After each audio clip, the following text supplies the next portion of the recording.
شہر بغداد میں ایک شخص رہتا تھا۔ ایک دن وہ مجلس میں بیٹھا صبح سے شام تک شراب پیتا رہا اور خدا کو برا بھلا کہتا رہا۔ نماز مغرب کے وقت اس کے میزبان نے مجلس ختم کی اور اس شخص کو الوداع کہنے کے لیے دروازے تک آیا اور کہنے لگا کہ اب خدا تمہاری نگہبانی کرے۔ اس شخص نے کہا، میں تو گھر جا رہا ہوں، اب مجھے خدا کی نگہبانی کی ضرورت نہیں۔ یہ کہہ کر اس نے اپنا پاؤں خچر کی زین پر رکھا تاکہ اس پر بیٹھ جائے۔ ابھی اس کا ایک پاؤں رکاب پر تھا اور دوسرا رکاب پر رکھنے بھی نہ پایا تھا کہ اس کا خچر دوڑ پڑا۔ وہ شخص زمین پر آ گرا۔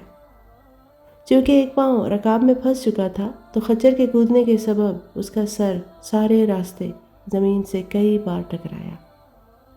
اس کا سارا جسم پاش پاش ہو گیا۔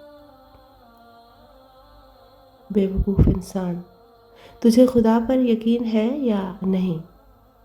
مگر اس کی مدد کی، اس کی نگہبانی کی ضرورت کسے نہیں؟